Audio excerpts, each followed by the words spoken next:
It's not so bad. You can't really see it as much, but it's literally like obvious. Obvious. Boom, her motherfucking stitches pop open. They refuse to even stitch her back up or touch her or help her. Hi all, I was hoping to post a video about my flight home, but instead I'm posting this from the emergency department.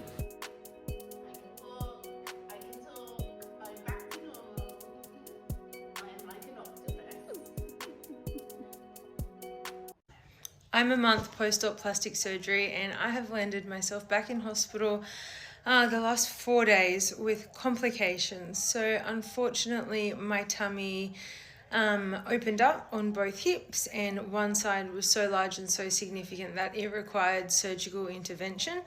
Yesterday I, after 4 days of being hospital, had an operation to wash the infection out. I've been on IV antibiotics for 4 days in hospital. I have acquired these two little friends again. So I have one on both hip. Their responsibility is to drain any excess fluid that may accumulate. I don't know when I'll be able to get them out. Both hips are now back open. The tummy tuck stuff and the any stuff, the breast, it's mostly the tummy tuck. I had my tummy, my breast and my arms done. Don't be fooled by how easy it is in the beginning. Honestly, the beginning for me was like a walk in the bloody park. Like, I was on here sprigging. I feel fine. I did feel fine. I wasn't lying.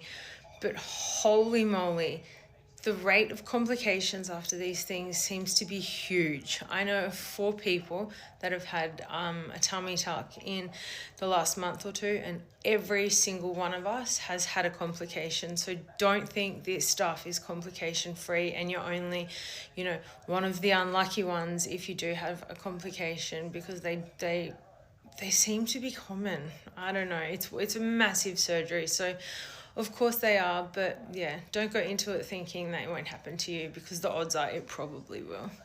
Not to be a Debbie Downer, obviously everything's fixable. I've been to theatre, I've been washed out and stitched back up, and we kind of start again, I guess. So back onto the bed rest, and yeah, hopefully in another month I can jump on here and be like, everything's fine, it's healed, and I love my tummy and the scarring's not bad. But we'll see how we go getting there in the next month. But that's my update. Bye. If you don't know, I had an explant and breast lift, as well as a mini tummy tuck with liposuction 2 weeks ago.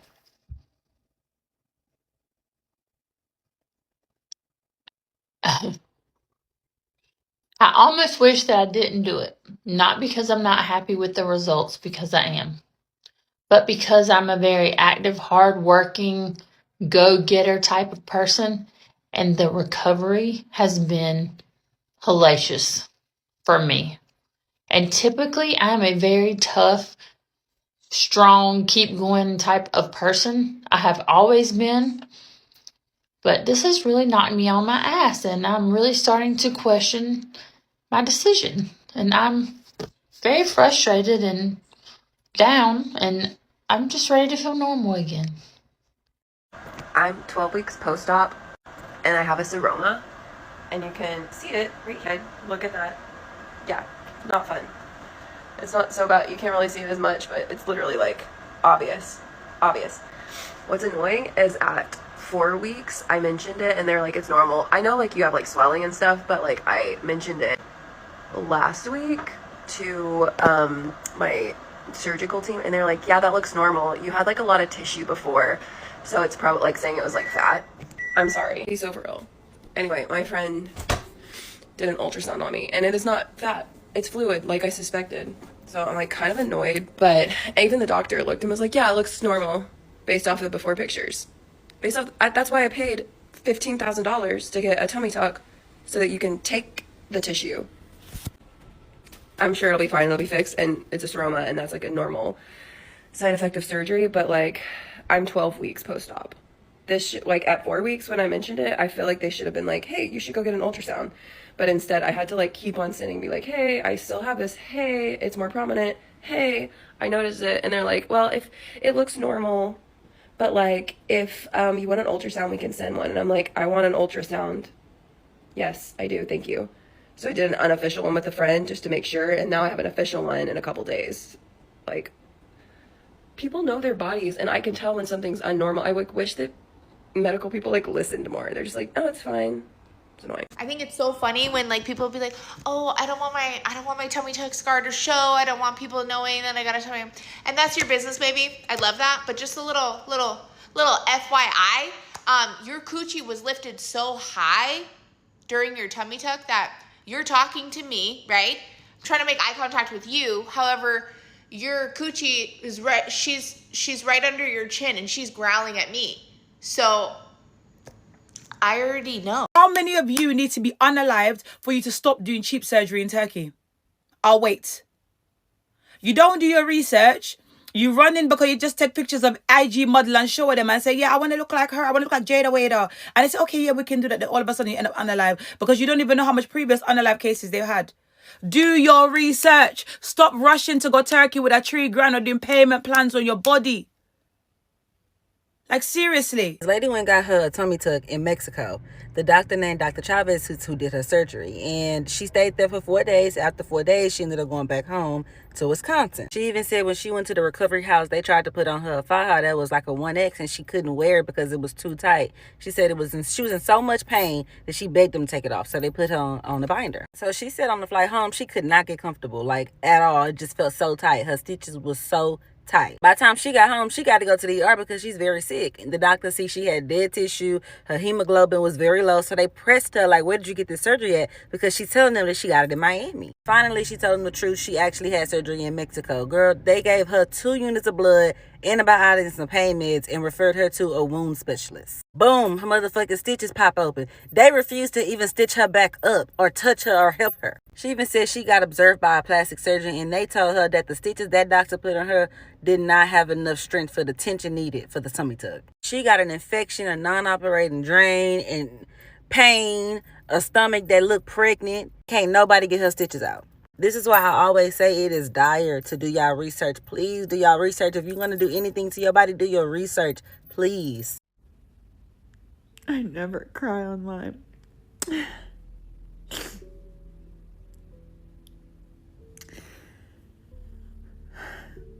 So I have to fly back to Miami.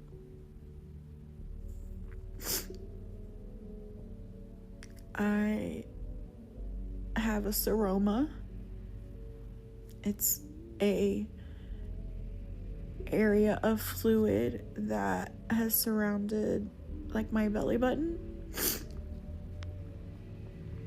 And the only way to get it out is to aspirate, which means sticking a needle in and getting the fluid out.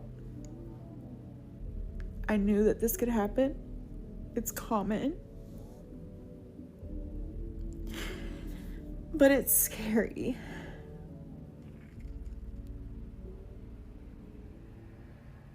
I am flying back down in the morning. And I'm going by myself, which is also messing with me. But it doesn't make sense for Lyle or Riley or anyone to go with me because it's not a major surgery. It's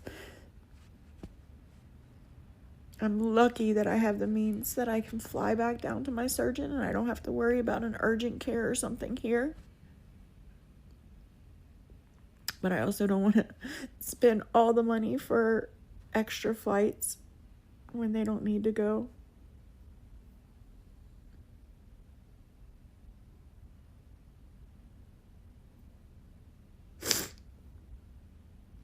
I know, I'm just thinking about all the things, and I'm sitting here and I needed to vent, so thanks for letting me talk it through.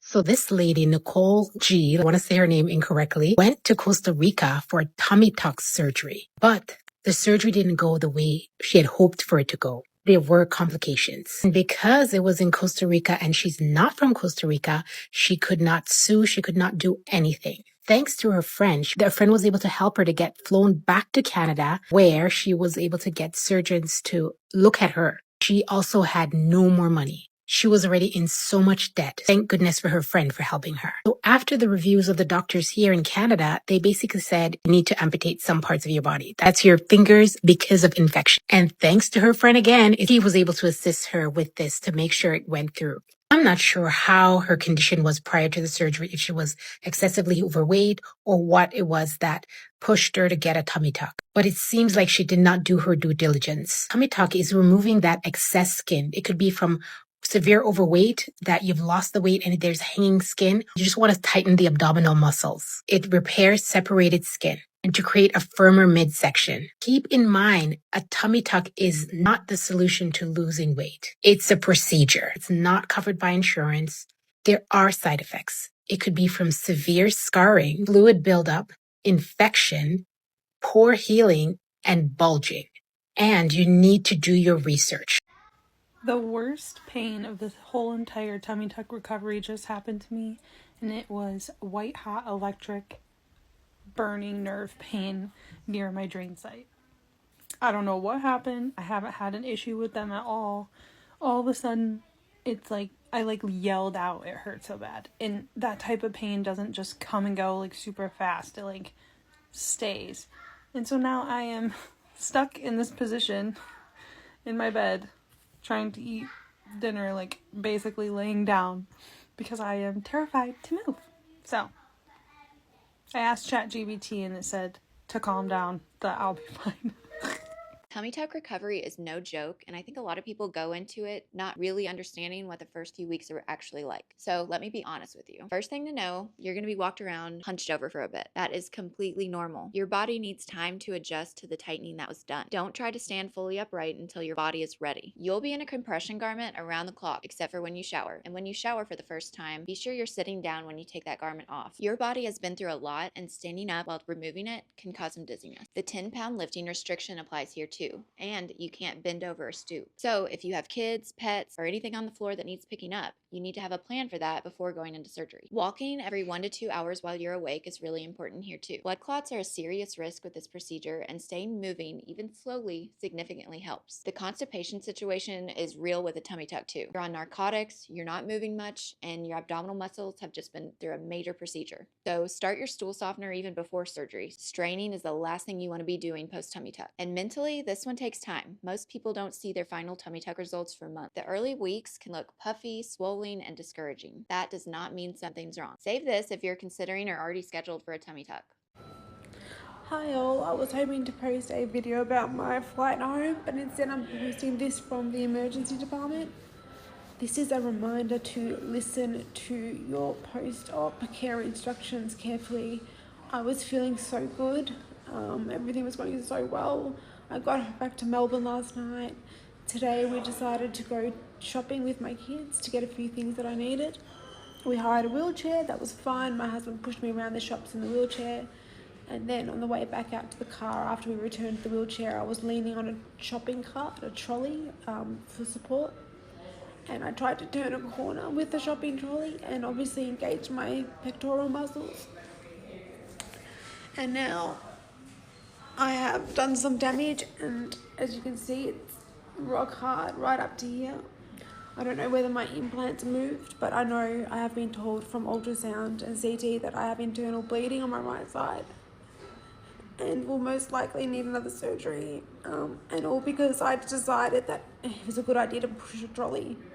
So it's nothing that my surgeon did wrong. I've been so thrilled with my surgery results. It's because I decided to push a trolley like an idiot.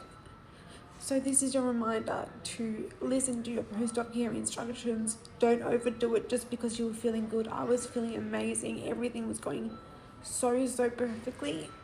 And then I had decided to push a trolley. I was mostly leaning on it for support, but obviously that was too much. I shouldn't have been doing that.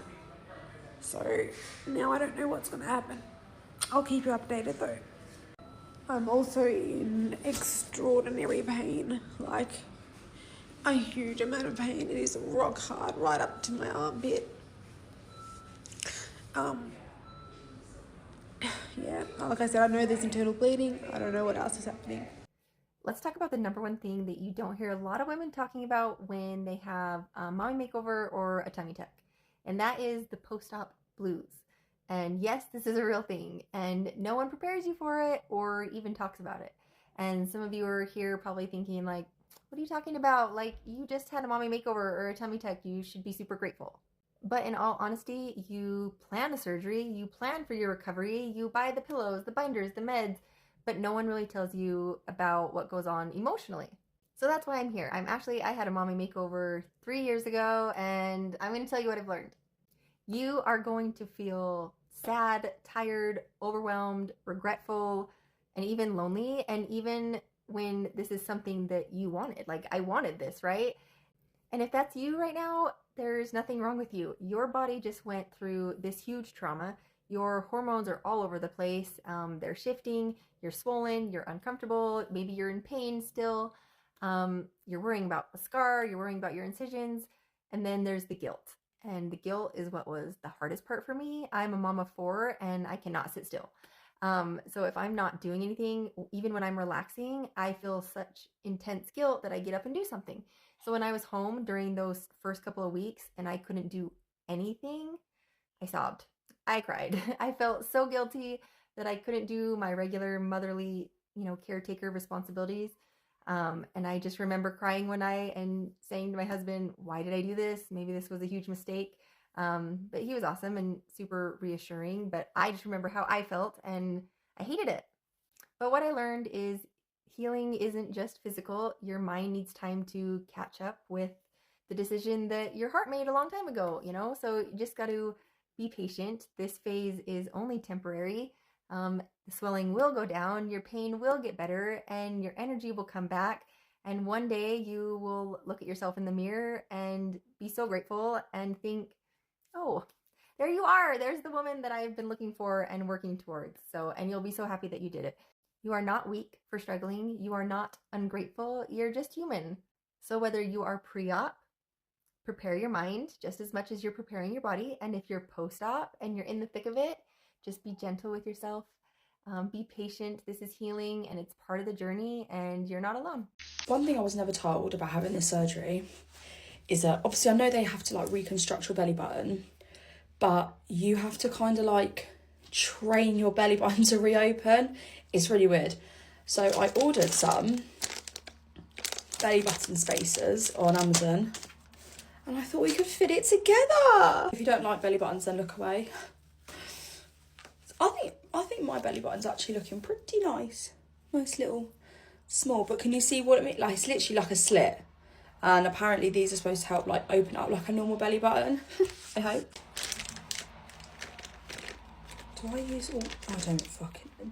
I'm not getting it to that, surely. That's fucking massive. They have all these different sizes. I'm guessing you start the smallest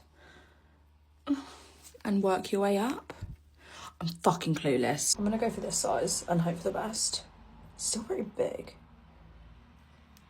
Oh. No, it's making me feel funny. I'm going for the next one down. No, that's actually, no, I don't like that. I'm going for this diddy one. There's me fucking thinking I'm going for that straight away. What am I doing? Do I push it in?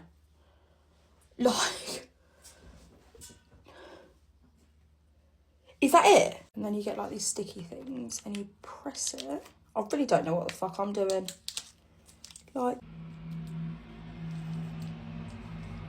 So hard doing it on yourself. Right, okay. I'm guessing that just sits in there. How long do I leave it for? Who fucking knows? Please don't tell me if I've done anything wrong. I hope I haven't. These stories are proof that mommy makeover or tummy tuck is not a walk in the park. From your coochie being lifted up to the recovery period and a series of complications. Personally, I have had 3 C-sections done. Although I have lost all the baby fat, I still have a hanging loose skin. But will I ever consider having such a procedure done? I certainly will not. What about you? Let me know your thoughts in the comments and let's get back into the video. Save this if you're having a mommy makeover. You'll thank me later. The way you get your best results doesn't just depend on the surgery itself. Some of the things that are essential to getting good results. Compression. The longer you can be in that compression, the better your results will be. Protein. You gotta get your protein. The more protein you can get in, the better your results will be. That will help to draw the fluid back into your circulation, helps your body to get rid of the excess fluid, and it also helps you heal up faster and better overall. Don't skip the protein. Stay hydrated. That's one of the most important things you can do for your recovery. Your body's going to be shifting a lot of fluids, maybe even losing some fluid. It's going to help you in your overall recovery. For almost every surgery you have done, we're going to have you on some activity restrictions, meaning no real heavy lifting, pushing, pulling, exercising kind of things. The more you can do to get back to your regular activities, the better you're going to feel. We want you up, moving around, we want you active, but you have to listen to your body. You know best, but we still want you up and active and able to do all of your normal, regular activities. It's not always just about the surgery. More often than not, it's also about the recovery. Okay, I've gotten this asked on a couple posts, so let's talk about it. Tummy tuck in comparison to a C-section. And this is just my personal opinion so far on day 8 post-op. Tummy tuck is harder, but I had a tummy tuck with muscle repair and lipo. The actual tummy tuck part is not bothering me one single bit. Like, I do not feel the incision. The incision is doing nothing. The muscle repair, different story. It's so tight. It's such a foreign feeling. The best way that I can actually explain it, whenever you get like Braxton Hicks when you're pregnant, when you're so tight and then you have spasm, like that Braxton Hicks spasm, that's literally what this feels like. So it's still not painful, it's just weird. But it makes you kind of hunched. So then that leads to like back pain. So that is what's painful about it, because your lower back is overcompensating for everything going on. The lipo burns. Like, she burns immediately when you wake up, or at least for me. Like, it was burning, but it's like a sunburn. It feels like a really bad sunburn, and like someone is just kind of like poking or like rubbing your sunburn because you have clothes on and like the faja on, and so it's like touching it. So it's like someone's just sitting there and like doing that to your sunburn. I'll say I'm someone with anxiety, and I will say whenever I had my C-sections, I've had 3, I was so focused on my newborn, so I did not like think one single thing about myself or like my recovery really even at all whenever I had my C-sections. But with this recovery, I'm like freaking out every second that I'm gonna have a blood clot or like something is gonna go wrong. I think it's because of the mixture of like it being a selfish choice. It's something that did not absolutely need to be done, but I did it. So I think that's in my head. It's like, oh my gosh, like I'm gonna die from this because I'm being selfish. So I will say there's something kind of like emotionally more taxing about it. Even though obviously once you have a C-section, hormones are going crazy. So, you know, there's emotionalness there too. So if there's someone out there that literally has just the loose skin and does not need the lipo or the muscle repair,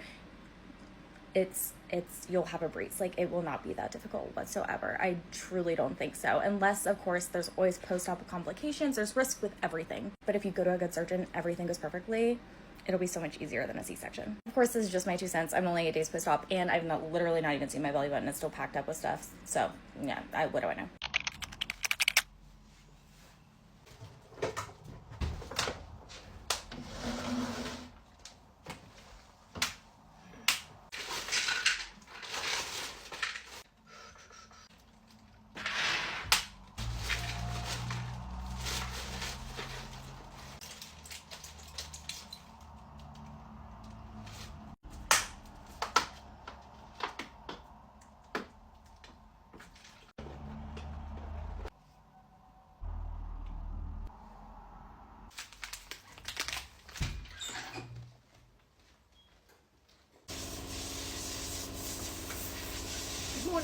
It's so cute.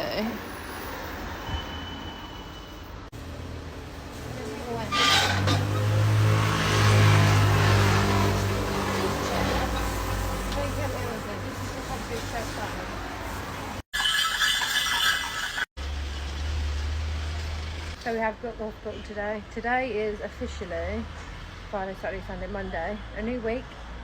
It's day 3 of recovery because the surgery was Friday. So obviously I'm not going to count that as recovery. I'm just going to count that as surgery day. Saturday was day 1. So yeah, we're on day 3 of recovery. We're going back to hospital today. It's very loud out here. The sun is so warm because it's November, which is really nice. It's mentally really helping me because I did have the anaesthesia blues for a few days. I don't know if I still got it, but I was crying last night, weren't I? Just out of nowhere. Going back to hospital today. I think they're going to have a look at me, have a look at all my incisions, clean me up, and I think I might possibly get my last 2 drains out as well, which A bit squeamish on that, but yeah, I'm excited to get them out because they're pinching a bit. So yes, another day in Turkey, another day of healing. I'm slightly more straight eye, I feel today, very swollen, but day closer to being healed, my sweet. Tummy tuck recovery recap week by week. 12 weeks ago, I got a mommy makeover with a full extended tummy tuck and a muscle repair. Week 1, fresh out of surgery, needed 24/7 help. I had minimal pain because my doctor gave me Exparel shots in my abdomen. However, on week 1, I was on muscle relaxers at night, so I slept pretty well. That being said, some of my struggles were my back really hurt from being hunched over. Taking a shower was exhausting, so I actually only took a shower every other day once cleared. And the swelling and the tightness was very uncomfortable. Week 2, I still had 24/7 help, but I was able to get up on my own because of my lift chair. I still needed a lot of assistance taking showers. They were brutally exhausting, but I did get to get my drains out, so I was very much more comfortable. And I also had my second lymphatic massage, which helped with all the tightness and for me sleeping at night. Sleeping did become a lot more difficult since I stopped taking the muscle relaxers. And going number 2 was an absolute nightmare. I had no pain otherwise for the first 2 weeks. I didn't even take pain medication. Week 3.5, I took a really great turn. I started feeling exactly like myself again and finally took my shower by myself. This restored all my independence. I started to do things around the house and was quickly humbled because I was exhausted. I ended up taking a lot of naps, even if I was just folding laundry. I felt almost completely back to normal, but my body definitely still needed time to recover. Weeks 4 and 5, I started to see the swelling go down quite a bit and started to see some definition in my stomach. At week 4, I even thought I could go back to the gym already, but as I increased my daily activity and went back to regular life, I did realize that would be too soon. Even though I was cleared for moderate exercise at 4 weeks, I did decide to wait till 6 weeks. I have to say, after 4 weeks, I was sleeping in the lift chair. At 5 weeks, I went into my bed and it was still very difficult to sleep. I had to prop myself up in all different positions and I never slept through the night until 6 weeks. When 6 weeks came back along, I was cleared to do everything. I went back to the gym, but definitely started slow. I was able to pick up my kids, but had to do it lightly because it did engage my core, hurt a little bit. But other than that, at 6 weeks, I had minimal swelling and felt about 90%. On weeks 7 through 9, I really started to push my body in the gym and around the house. I realized that I was still sometimes short of breath, which was kind of a surprise to me. I was nowhere near lifting what I did prior to surgery, so I decided to take it easy and didn't go to the gym as much as I used to. I listened to my body as much as possible, which brings us to the last 3 weeks, 10 through 12. I'm currently 12 weeks post-op today. For the most part, I'm completely back to normal. I do everything I used to in the gym other than core exercises because every time I engage my core with a crunch or a sit-up, it does actually burn and hurt quite a bit here. And stretching my back in an arch pulls right here and actually does cause some pain. I've been trying to slowly work my way back. As far as sleeping goes, I sleep perfectly normal now. And I no longer wear my faja unless I feel like I'm getting swollen. Let's do a 2-week post-op mommy makeover check-in. So I'm officially 14 days today. I was going to answer some of the big questions that I've got. Number 1, I'm 39 years old. Number 2, I'm not having any more children. Number 3, I did not have a butt lift. I still need that. It's still flat back there. Number 4, it did not mess with any of my tattoos in the back. I did not have a 360 lift, so it did not go all the way around. It stops right here on my hip and goes from hip to hip. I am still very swollen. I'm still in compression. I just took it off for this video. I still wear it pretty regularly. My belly button is starting to look like a belly button. I was trying to think of some of the other questions that I've gotten asked. No, I can't wear any of my jeans yet. Having boobs is weird. Never had them before. They're great. I'm very excited to wear a bikini this year. I just put this one on. I've been in a surgical bra. I just put this on for the video just so that y'all could see kind of how everything is falling into place. But yeah, overall, everything is really, really good. Skin's a little sore still, just right around my incision. I've been doing my lymphatic massages, a little sore up here. But other than that, I'm very excited for bikini season. I understand all these women who have had a mommy makeover. You've had your kids and you just want to enjoy life. That sounds like a sweet reward. But this is not a simple procedure. It comes with a lot of complications. One woman had her toes and fingers amputated. Another TikTok mom, 47 years, died of negligence, leaving her husband and her kids. Probably all she wanted was to take a walk by the beach with her family in a sexy bikini. But sadly, things took the other way around. So if you feel like this will make you happy and you really want to do it, do your research about any surgeon before you lay on his surgical bed so that you can come back to your kids in one piece. Thank you for watching. If you enjoyed this video, do well to give it a like, comment, and subscribe for more videos like this. And I'll see you in the next one. Bye.